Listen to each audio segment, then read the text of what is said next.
오늘 우리에게 주시는 하나님 말씀은 신약성경 로마서 15장 22절부터 29절까지 말씀입니다. 저와 함께 천천히 읽어보겠습니다. 그러므로 또한 내가 너희에게 가려 하던 것이 여러 번 막혔더니 이제는 이 지방에 일할 곳이 없고 또 여러 해 전부터 언제든지 서바나로 갈 때에 너희에게 가기를 바라고 있었으니 이는 지나가는 길에 너희를 보고 먼저 너희와 사귐으로 얼마간 기쁨을 가진 후에 너희가 그리로 보내주기를 바람이라. 그러나 이제는 내가 성도를 섬기는 일로 예루살렘에 가노니 이는 마게도냐와 아가야 사람들이 예루살렘 성도 중 가난한 자들을 위하여 기쁘게 얼마를 연보하였습니다. 저희가 기뻐서 하였거니와 또한 저희는 그들에게 빚진 자니 만일 이방인들이 그들의 영적인 것을 나누어 가졌으면 육적인 것으로 그들을 섬기는 것이 마땅하니라. 그러므로 내가 이 일을 마치고 이 열매를 그들에게 확증한 후에 너희에게 들렀다가 서바나로 가리라. 내가 너희에게 나아갈 때에 그리스도의 충만한 복을 가지고 갈 줄을 아노라. 아멘. 자, 여러분과 저는 예수님을 믿는 사람들입니다. 우리가 예수님을 믿으면 하나님의 자녀가 되고 하나님의 사람들이 됩니다. 또 우리가 하나님의 일꾼들이죠. 그래서 우리가 이런 믿음을 가지면 하나님께서 또한 우리 앞에 형통한 길을 열어주실 것이라는 믿음을 또한 갖습니다. 또한 그런 소망을 갖습니다. 그래서 그와 같은 은혜, 곧 하나님께서 여러분과 저에게 하나님의 영광을 위해서 또 예수 그리스도의 복음을 위해서 그리스도의 삶을 위해서 우리가 무엇인가를 계획하고 일할 때에 하나님께서 여러분과 저에게 또 우리 신제주 강염교회와 하나님의 그 귀한 예수 그리스도의 몸 되신 교회에 형통한 길을 열어주시기를 간절히 축원합니다. 그런데 우리가 이 세상에서 살아가다 보면은 이러한 믿음이 분명히 우리 안에 있음에도 불구하고 하나님께서 우리에게 형통한 길을 열어주신다는 그러한 믿음이 있음에도 불구하고 때때로 길이 막힐 때가 있습니다. 특히 우리가 하나님의 선하신 뜻을 이루고자 하는 마음을 가지고 작정하고 힘을 내서 일을 추진하는데 그 길이 막히면은 조금 당황스럽게 되겠죠. 그래서 여러분 오늘 22절 말씀 보시면 사도 바울이 이렇게 얘기합니다. 그러므로 또한 내가 너희에게 가려던 것이 여러 번 막혔더니. 자, 여러분 이 사도 바울은 지금 현재 로마에 있는 성도들에게 가려고 여러 번 계획했지만 그 길이 여러 번 막혔다고 얘기합니다. 그런데 여러분 어디서 많이 들은 얘기 같지 않아요? 우리가 로마서 15장이니까 이제 로마서가 16장까지 있으니까 그나마도 또 로마서 16장은 마지막으로 끝 인사하는 부분이기 때문에 로마서 15장 정도면 이제 거의 로마서의 이야기가 마감되고 있는 그런 부분입니다. 그런데 이미 앞에서 로마서의 서론에서 이미 사도 바울이 첫 인사를 할 때 이 로마에 있는 성도들에게 이미 얘기했죠. 내가 너희들에게 여러 번 가고자 했다. 근데 그 길이 이 사도 바울의 게으름 때문에 막힌 것이 아니라 이것이 하나님께서 그 길을 막으셨다라고 이미 로마서의 서두에도 그리고 또 로마서의 이 후반부에도 반복적으로 얘기하고 있습니다. 또 이번이 처음이 아닙니다. 사도 바울은 보통 이제 학자들에 따라서 3차에 걸쳐서 선교 여행을 했다라고 주장하는 사람들도 있고 또 어떤 분들은 4차에 걸쳐서 선교 여행을 했다라고 주장하기도 합니다. 그런데 그것은 사도 바울이 3차냐 4차냐 그걸 가지고 우리가 논쟁할 내용은 아니고 어떤 관점에서 보냐에 따라서 달라지는 거죠. 조금 더 세밀하게 자세히 그 선교 여행들을 세분할 것이냐 아니면 좀 크게 볼 것이냐 이 차이이지 사도 바울의 선교 여정에 대해서는 뭐 이유를 가질 일이 없습니다. 그만큼 넓게 전도했다는 것이죠. 그래서 여러분들 여기 보시면 오늘 사도 바울이 이 로마서를 우리에게 남겨준 것은 하나님께서 이 로마서를 사도 바울을 통해서 우리에게 주신 것은 참 귀합니다. 왜냐하면 지금 이 당시의 내용이 뭐 이렇게 영상으로 남아있는 것도 아니고 역사책에 기록되어 있는 것도 아닌데 사도 바울이 이런 내용들을 자기의 편지에 담아놨기 때문에 오늘날 우리가 사도 바울이 이런 것까지 전도했구나 하는 것을 우리가 알 수 있는 것이죠. 그래서 우리가 어제 보았던 그 본문을 보면 15장 19절에 어떠한 지명이 나오냐면 일루리곤이라는 지명이 나옵니다. 19절의 말씀 보시면, 그래서 우리가 이 일루리곤이라는 지명이 여기 이 로마서 15장에만 나오거든요. 그러니까 여기가 어딘가 하고 추적해 보니까 알고 보니까 어디예요? 자, 그리스, 보통 이제 사도 바울의 2차 선교 여행의 중심지가 그리스 지역이거든요. 그리스는 오늘날도 우리가 지금 그 나라가 있기 때문에 알 수가 있죠. 그리스 지역은 이 유럽의 동남부입니다. 그러니까 보통 이제 사도 바울이 터키를 중심으로 한 이 아시아 지역과, 보통 이제 우리가 소아시아라고 말하죠. 이 아시아 지역과 유럽의 남부, 그러니까 이 그리스 지역, 그리고 나중에 이제 그가 사로잡혀서 로마까지 이제 갔기 때문에 로마 지역, 이 정도로만 우리가 생각했는데, 이 로마서 15장 19절의 말씀을 통해서 이 일루리곤이라는 지명이 우리에게 전해짐으로 말미암아 사도 바울이 이 그리스 지역에서만 사역한 것이 아니라 이 마케도니아, 이 그리스의 북쪽, 그러니까 오늘날로 말하면 동유럽 지역, 그러니까 지금으로 나라 이름으로 말한다면 유고슬라비아, 알바니아, 이 지역까지 복음을 전했다는 것을 이 본문을 통해서 알게 된다는 거죠. 만약에 이 로마서가 오늘날 우리에게까지 전달되지 않았다면 사도 바울이 복음을 전한 지역이 굉장히 축소됐을 것입니다. 근데 사도 바울이 직접 자기가 일루리곤까지 그리스도의 복음을 편만하게 전했다라고 말했기 때문에 사도 바울의 그 선교의 지역이 그만큼 더 넓었다는 것을 알게 됐고, 심지어 오늘 22절부터 29절까지 보시면 어떤 내용이 등장합니까? 서바나라는 지역이 등장하죠. 그러니까 사도 바울의 원래 목적은 로마까지 가는 걸로 그치는 것이 아니었어요. 오늘 이 본문에 나오는 사도 바울의 계획서, 이 지금 사도 바울이 자기의 계획을 설명하는 겁니다. 연보하는 그러한, 예를 들면 이 오늘날로 따지자면 구제비죠. 이 아가야, 또 마게도냐, 지금 26절에 나오는 마게도냐, 아가야 이 지역이 아까 우리가 말했던 사도 바울이 2차 선교 여행을 했을 때에 그가 들렀던 이 그리스 지역, 유럽의 동남부에 해당합니다.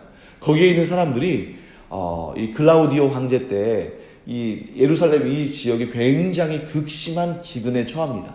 그런데 그것이 한두 해가 아니었기 때문에 처음에는 자신들이 가지고 있던 비축했던 식량들을 먹고 살았지만 점점 어려워지는 거예요. 그 소식을 듣고 이 마게도냐와 아가야에 있는 성도들이 구제금을 모은 것입니다.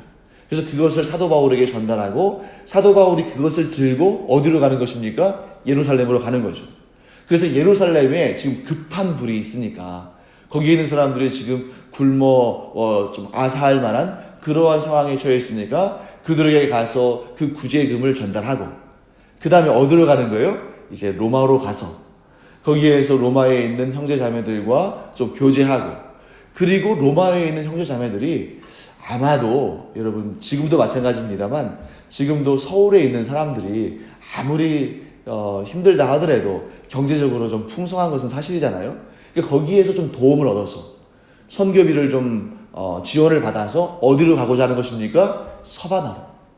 왜 서바나로 가려고 했냐면 이 서바나는 이 당시에 세계 사람들이 1세기의 사람들이 생각하는 땅 끝이었습니다. 그래서 나중에 이제 콜럼버스랄지 바스코 다가마랄지 이렇게 세계를 어떻게 보면은 이 여행한, 그 세계의 그 신대륙을 발견한 이런 사람들이 어디에서부터 출발하냐면 스페인에서부터 출발합니다. 그것이 지금 사도 바울이 이 로마서를 쓴 이때로부터 수백 년 또 1000년 이상 지난 일이에요. 이때까지만 하더라도 사람들의 이 세계관에서는 어디가 땅끝입니까? 서바나, 스페인의 땅끝인 것이죠. 거기에서 이제 바다를 건너야만 아메리카 대륙이 나오는데 아직까지는 거기까지는 생각이 미치지 못하고 거기까지는 가지 못하는 것입니다. 그래서 이 사도 바울이 로마를 거쳐서 로마에서 성도들의 지원을 받아서 서바나, 즉 스페인으로 가고자 했다는 것은 뭐냐면 예수님께서 마태복음 28장에서 말씀하신 그 마지막 지상명령, 이 땅에 계실 때에 마지막으로 남기신 명령, 그것이 무엇이죠? 땅 끝까지 이르러 내 증인이 되라. 이 말씀을 사도 바울은 항상 마음속에 품고 땅 끝까지 가서 복음을 증거하기를 원했습니다. 그곳이 어디예요? 스페인이다 하는 것을 우리가 알 수 있습니다. 자, 그런데 사도 바울의 그 복음 전파, 복음 전도, 선교의 여정을 잘 보시면 1차 선교 여행 때부터 길이 막 막히는 것을 우리가 볼 수 있습니다. 1차 선교 여행 때도 어땠습니까? 막 사도 바울이 복음을 전할 때 사람들이 막 돌을 던져서 사도 바울을 이렇게 복음을 전하지 못하도록 그 길을 막고, 심지어 여러분 어떤 상태에 이르렀죠? 돌에 맞아가지고 사도 바울이 이미 죽은 줄로 알고 사람들이 그를 성 밖에다가 내어 던지는 그러한 정도로 고난을 당했습니다. 근데 거기서 그치는 것이 아니죠. 그렇게 해서 힘들게 생명의 위협을 느껴가면서 이 소아시아 지역, 아시아 지역에, 오늘날로 따진다면 터키 지역에 복음을 전했는데, 이 사도 바울 안에 강렬한 열망이 생겼습니다. 뭐냐면 첫 번째로 선교 여행을 이 터키 지역에 가서 했는데 정말 죽을 고비를 넘기면서까지 복음을 전했지만, 오히려 내가 다시는 그렇게 나를 괴롭히고 나를 힘들게 한 그곳으로는 다시는 가지 않으리라, 이런 마음이 생긴 것이 아니라 도리어 그 마음속에 복음의 열정이 더 불살라져 가지고 내가 그곳에 다시 가야겠다. 왜냐하면 1차 선교 여행 때에는 그들이 나를 가로막아서 충분히 복음을 전하지 못했는데, 이번에는 내가 정말 생명을 아끼지 아니하고 가서 복음을 더 열심히 전해야겠다. 아마 그런 생각을 갖게 된 것은 복음을 전한 다음에 그들이 믿음으로 반응하니까 너무 감사했던 거죠. 그런데 여러분들 잘 아시다시피 복음을 영접했다고 해서 곧바로 아주 이렇게 성숙한 그리스도인들이 되는 것은 아니잖아요. 그러니까 그들을 또 이렇게 훈련하고 그들을 또 권면하고 그들을 또 가르치고 싶은 마음이 막 일어난 것입니다. 그들을 더 성숙한 그리스도인으로 이끌어주고 싶은 것이죠. 그런데 그래서 사도 바울 입장에서는 다시 한번 제2차 선교 여행을 아시아로 가기를 원했는데 하나님께서 어떻게 하셨습니까? 그 길을 막으신 거예요. 그 길을 막으실 때 사도 바울이 간절히 원하는 그 길을 막으셨을 때 사도 바울이 얼마나 낙심이 되고 이해가 잘 되지 않았겠습니까? 내가 생명까지라도 바쳐서 이 아시아 지역에 다시 한번 복음을 전하기를 원하는데 왜 하나님은 이 길을 막으실까? 그러던 중에 하나님께서 환상 가운데 어떤 환상을 보여주십니까? 마게도냐인의 환상을 보여주는 것입니다. 그래서 하나님께서 그 환상을 보여주신 다음에 사도 바울이 깨닫죠. 하나님께서 내가 복음을 전하도록 어디로 가기를? 여기 나와요. 마게도냐, 아가야, 즉 오늘날로 따진다면 그리스 지역으로. 그래서 아시아에만 머물던 복음이 어디까지 전달되는 것입니까? 유럽까지. 그래서 1차 선교 여행은 아시아에서, 2차 선교 여행은 유럽에서. 그래서 이 두 대륙이 복음 안에 또 하나님의 은혜를 얻어서 이 복음의 은혜로 교회가 확장되고 성도가 늘어나는 이러한 놀라운 역사가 이루어졌죠. 그래서 우리가 뭘 알 수 있습니까? 우리의 믿음의 눈을 조금만 더 넓히면 이 길이 막히는 것조차도, 심지어 사탄이 길을 막는 것뿐만 아니라 하나님께서 그 길을 막으시는 것까지도 어디 안에? 하나님의 선하신 계획 안에 있는 것이다. 우리가 이러한 경험들을 많이 하지 않습니까? 또 우리가 지금 이 새벽 기도 시간에 우리가 마음에 품고 기도하는 제목들이 얼마나 많이 있어요. 그럼 우리는 다른 시간도 아니고 우리가 이 새벽잠을 깨우면서 이 자리에 나와서 하나님께 간절히 기도하면 하나님께서 들으시고 응답하실 거라는 것을 분명히 믿습니다. 여러분과 제가 이 자리에서 기도하는 것을 하나님께서 반드시 응답하실 줄 믿습니다. 그런데 그 응답의 내용이 우리는 사람이기 때문에 꼭 하나님께서 예스로 응답하시기만을 바라죠. 그리고 기도하면서 하나님께서 노라고 말씀하시는 것을 원할 사람이 어디 있겠어요?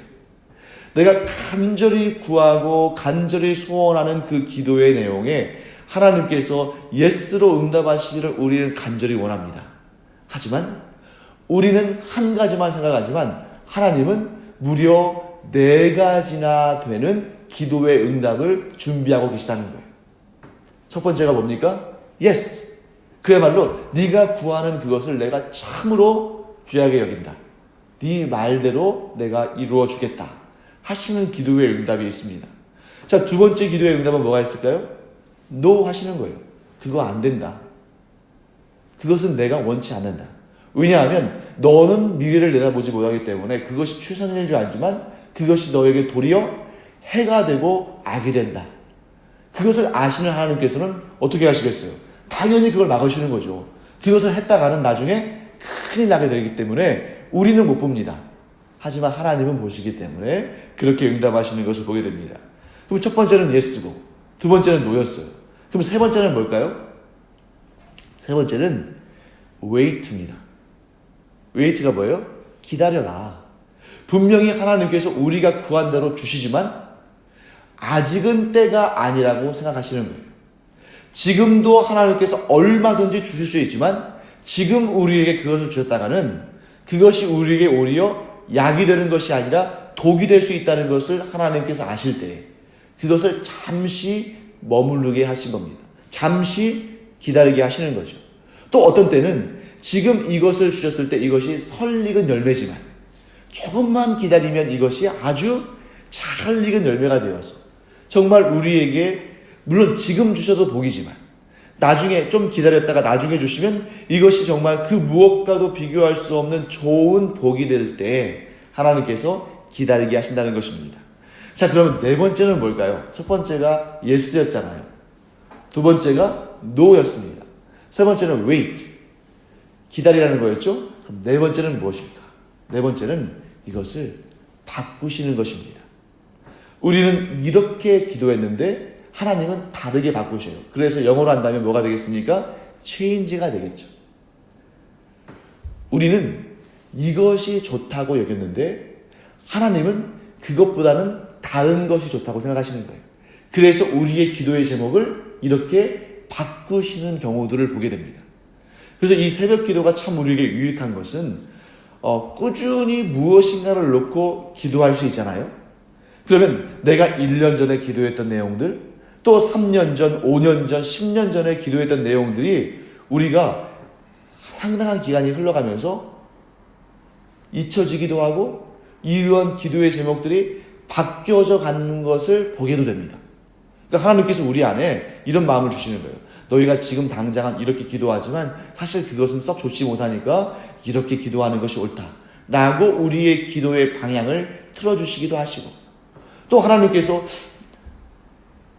우리에게 무엇인가를 분명히 은혜로 주셨는데 내가 그것을 살펴보니까 나는 저걸 구하지 않았는데, 나는 도리어 이것을 구했는데 왜 하나님은 다른 걸 주셨을까?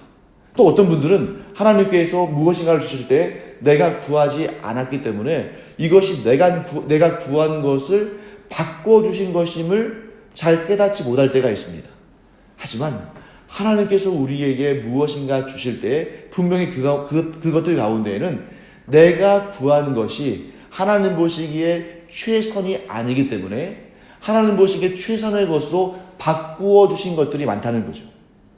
이것이 내가 구하지 않았는데 그냥 하나님께서 주신 것일 수도 있지만 어떤 경우에는 내가 구했는데 하나님께서 이것을 더 좋은 것으로 바꾸어 주신 경우들을 우리가 경험하게 된다는 것입니다. 이것이 네 가지의 하나님의 응답이에요. 자, 네 가지의 하나님의 응답 외에 또 무엇이 있냐면, 자, 제가 네 가지의 응답이라고 한 이유는 우리가 구한 것에 대해서 하나님께서 yes나 no나 또는 wait나 change나 이렇게 그대로 혹은 그것을 막으시거나 혹은 기다리게 하시거나 혹은 다른 것을 주시는 것 외에 우리가 심지어 하나님께 받는 은혜는 뭐냐면 우리가 구하지도 않았는데 하나님께서 주시는 것입니다. 이것을 제가 기도의 응답 가운데 넣지 않은 이유는 뭐냐면 구하지 않았기 때문이에요. 자, 이런 대표적인 경우를 어디에서 보게 됩니까? 솔로몬의 기도에서 보게 되죠. 솔로몬은 하나님께 지혜를 구했으나 하나님은 지혜를 주실 뿐만 아니라 그가 구하지 아니한 장수와 또 재물의 복과 권세의 복도 허락하신 것을 보게 됩니다. 그래서 여러분과 제가 이 기도의 자리에서 이 5가지의 은혜들을 마음껏 누리는 은혜가 있기를 간절히 축원합니다. 자, 그래서 여러분 이제 조금 이 부분을 좀 정리할 필요가 있겠습니다. 우리 이렇게 3가지로 한번 제가 요약을 해볼게요. 첫 번째, 우리가 간절히 구하며 간절히 소망한 그 길이 막힐 때에 당황스럽고 고통스러운 것은 당연한 일이다. 왜냐하면 우리는 인간이기 때문에 하나님의 그 선하신 뜻을 다 우리가 알지 못하기 때문에 우리가 미래를 내다보지 못하기 때문에 우리의 길이 막힐 때에 그것도 우리가 기도하며 준비한 그 길이 막힐 때에 당황스럽고 고통스러운 것은 당연한 일이다.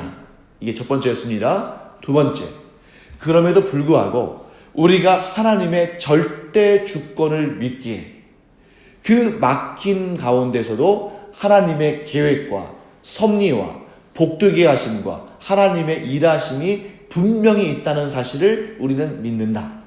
이게 두 번째입니다. 그리고 마지막 세 번째, 그러므로 어떤 일에도 낙심하지 말고 소망을 가져야 한다. 우리가 낙심하지 않고 소망을 가져야 되는 이유는 낙심은 무엇의 증거냐면 믿음 없음에 대한 증거입니다. 그렇지만 우리가 소망을 갖는다는 것은 무엇에 대한 증거냐면 우리가 믿음이 충만하다는 증거입니다. 그래서 여러분과 제가 어떠한 상황과 어떠한 일에도 낙심하지 아니하고 하나님을 믿고 신뢰함으로 말미암아 소망을 갖는 여러분과 제가 되기를 간절히 축원합니다. 자, 그 다음 단락에서 사도 바울은 무엇을 얘기하냐면 자기가 맡은 바 위치에서 각자 맡은 사역에 충성하는 것이 중요하다는 사실입니다. 자, 여러분, 사도 바울이 지금 로마로 가고자 하는 목적이 뭘까요? 거기에 가서 선교하고자 하는 것일까요? 그렇지가 않습니다. 자, 여러분 여기 보시면 우리 어제 본 본문의 20절을 말씀을 보시면 이렇게 되겠습니다. 또 내가 그리스도의 이름을 부르는 곳에는 복음을 전하지 않기를 힘썼노니 이는 남의 터 위에 건축하지 아니하려 함이라. 이 얘기를 다르게 보면 어떤 말이냐면 로마 교회 안에는 이미 복음을 위하여서 일하고 있는 사람들이 있다는 것입니까? 없다는 것입니까? 있다는 거죠.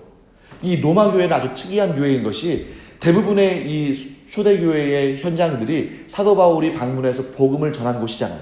이 로마 교회는 사도 바울이 방문하기 이전에 이미 복음을 영접하고 교회가 세워졌고 하나님의 말씀이 선포되는 곳입니다. 사도 바울이 그곳에 가는 것은 이제 더 이상 복음을 증거하기 위한 것이 아니라 뭐 하기 위한 거예요? 사랑으로 교제하고 그들에게 도움을 받고자 하는 것입니다. 그렇다면 이렇게 각자의 맡은 사역에 충성을 해야 한다는 것은 이렇게 정리할 수 있겠죠? 사도 바울은 거기에 무엇하러 가는 것입니까?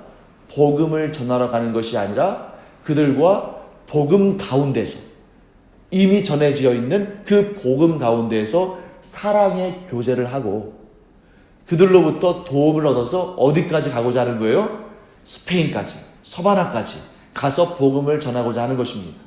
그런데 미리 내가 남의 터 위에 집을 짓지 않겠다라고 미리 편지를 써서 보내는 이유는 뭘까요? 그들로 하여금 오해하지 않도록 하는 것입니다. 만약에 사도 바울이 그 구절을 쓰지 않고 방문한다 그러면 거기에 있는 사역자들이 아마 마음속으로 좋게 여기지 않았을 거예요. 아니 여기에서 이렇게 우리가 교회를 개척해서 열심히 복음 증거하고 목회하고 있는데 여기에 왜 온단 말이냐 하고 이렇게 불안할 수도 있고 좋지 않은 감정을 가질 수도 있습니다. 그런데 사도 바울이 이렇게 참 자상하게 이 한 구절이라도 써서 보냄으로 말미암아 이제 이 로마에 있는 성도들이 또 그 교회에 목회하는 사람들이 사도 바울을 기다릴 거예요. 좋은 의도로 갖고 온다는 것을 사랑으로 교제하기를 위해서 온다는 것을 알기 때문에. 그래서 여러분 29절 말씀을 여러분들이 조금 궁금해 하실 수 있을 겁니다. 내가 너희에게 나아갈 때에 그리스도의 충만한 복을 가지고 갈 줄을 아노라. 자, 여러분이 로마서를 전체적으로 읽으신다면 이제 로마서의 앞부분과 이 로마서의 뒷부분이 아주 잘 연결된다는 걸 알 수 있어요. 사도 바울은 하나님의 은사자이기 때문에 하나님이 주신 지혜로 로마서를 썼습니다. 그런데 세상적으로 보기에도 굉장히 천재예요. 그걸 우리가 알 수 있는 것이 사도 바울이 가말리엘의 수 아래에서 얼마나 이 율법을 잘 배웠는지 우리 알 수 있죠. 굉장히 논리적입니다. 유대인들이 지금도 이 논리적인 그러한 사람들인 것처럼. 그러면 여러분과 제가 한번 확인해 볼까요? 자, 로마서 1장으로 한번 가보겠습니다. 로마서의 첫 시작할 때 로마서 1장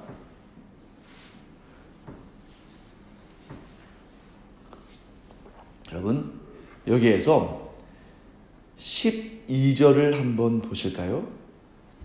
이는 곧 내가 너희 가운데서 너희와 나의 믿음으로 말미암아 피차 안위함을 얻으려 함이라. 사도 바울이 로마서 1장에서 이미 이 얘기를 했고 마지막 로마서 15장에서 또 그 얘기를 하는 거예요.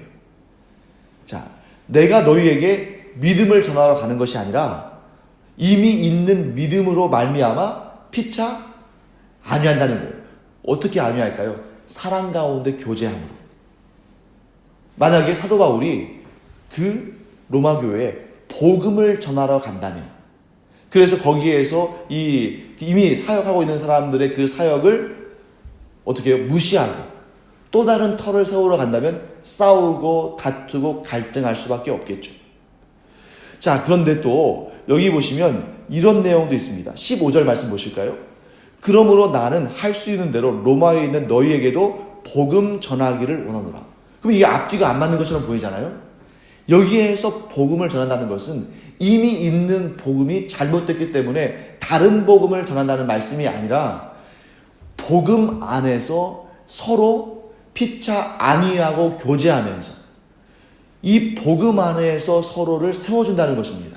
여러분, 여기에서 우리가 아주 중요한 것을 알게 됩니다. 그것은 뭐냐면 세상 사람들의 교제는 사실은 서로 자기가 잘난 것을 알아달라고 하는 거예요. 자기 자랑하고 자기의 좋은 것을 막 얘기하는데 겉으로는 축하하고 좋아하고 하지만 그 속마음으로 그것을 있는 그대로 축복하고 축하하고 좋아할 사람은 없습니다. 남의 자식의 좋은 얘기를 하면 거기서는 막 잘됐다 좋다 하지만 속으로는 자기 자식과 비교하면서 그것을 좋게 여기지 않는 거죠. 하지만 그리스도인들의 교제가 복된 것은 뭐냐면 복음으로 교제하기 때문에 그 복음은 서로에게 힘이 되고 능력이 되고 사랑의 교제를 가져온다는 것입니다. 그래서 여기서 지금 오늘 29절 말씀에 내가 너희에게 나아갈 때에 그리스도의 충만한 복을 가지고 간다는 것이, 여러분, 이게 물질적인 것이 아니에요. 왜냐하면 지금 여러분 만약에 사도 바울이 그리스도의 충만한 복을 물질적인 것으로 이해한다면 로마 교회 사람들에게 도움을 받아서 서바나까지 가야 되는데, 그러니까 지금 사도 바울은 사실 가진 것은 없는 사람 아닙니까? 그러니까 이것이 물질적인 것이 아닙니다. 그럼 뭘까요? 사도 바울이 가진 건 딱 하나, 복음을 들고 가는 것입니다. 복음을 들고 가면 그들의 믿음과 사도 바울의 믿음이 하나가 돼서 그 안에서 진정한 위로와 안위와 사랑의 교제가 있는 것입니다. 그래서 여러분 여기에서 우리 로마서 1장을 본 김에 조금 시간이 많이 지났지만 오늘 좀 이 부분까지 하죠. 11절 말씀 보실까요? 로마서 1장 11절. 내가 너희 보기를 간절히 원하는 것은 어떤 신령한 은사를 너희에게 나누어 주어 너희를 견고하게 하려 함이니. 이 부분을 두고도 많은 해석이 있었습니다. 과연 사도 바울이 로마 교회에 찾아가서 그 성도들에게 주고자 한 그 신령한 은사가 뭘까? 자, 그리고 여러분 여기 보시면 오늘 로마서 15장 29절 보시면 내가 너희에게 나아갈 때에 그리스도의 충만한 복을 가지고 갈 줄을 아노라. 1장에서 나오는 1장 11절에 나오는 어떤 신령한 은사, 15장 29절에 나오는 그리스도의 충만한 복 뭘까요? 여기 자세히 설명되어 있지 않기 때문에 사람들이 너무 궁금해합니다. 하지만 우리는 분명히 압니다. 사도 바울은 복음 외에 가져간 것이 없어요. 사도 바울이 돈을 가져간 것도 아니고, 사도 바울이 그들에 대해서 무슨 표창장을 가져간 것도 아니고, 딱 하나, 복음을 들고 그 자리에 가니까 그 복음 안에서 서로 사랑으로 교제하고 그 복음 안에서 하나님이 주시는 신령한 은사가 있고 그 복음 안에서 다툼과 갈등을 극복하고 서로 사랑으로 하나됨이 있는 것입니다. 이게 신령한 은사예요. 이게 그리스도의 충만한 복입니다. 지금 로마 교회는 어떤 형편에 있습니까? 먹고 마시는 것 때문에, 또 율법주의 때문에, 또 이방인 그리스도인들과 유대인 그리스도인들 사이에서 서로 알력과 다툼과 분열과 하나됨이 깨어진 가운데 있잖아요.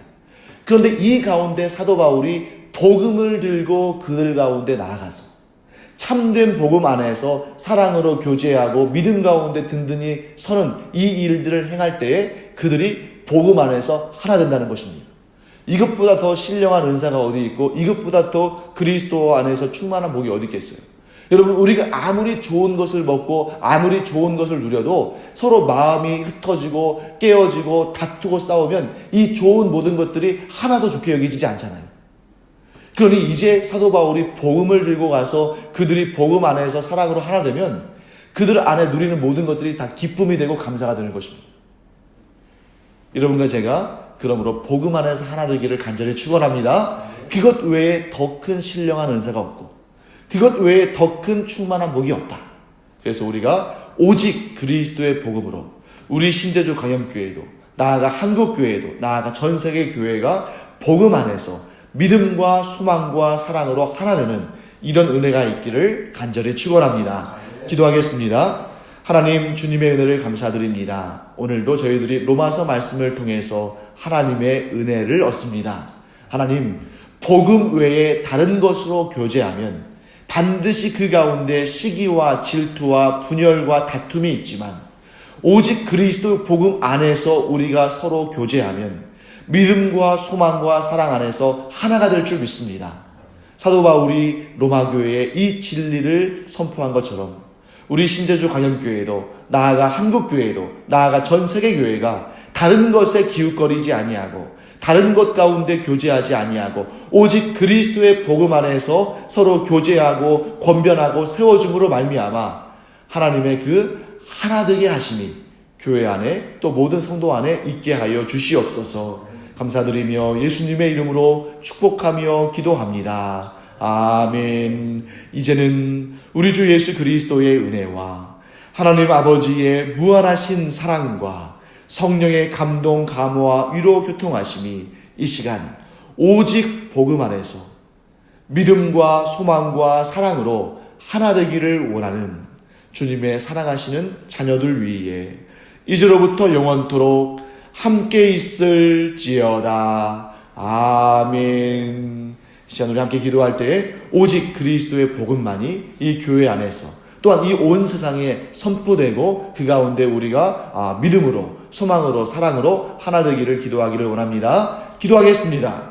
하나님 아버지, 주님의 은혜를 감사드립니다. 이 시간도 주님의 귀하고 복된 종들이 이 자리에 나와서 기도합니다. 하나님께서 그 기도를 들으시고 응답하시고 충만한 역사를 더하여 주시옵소서.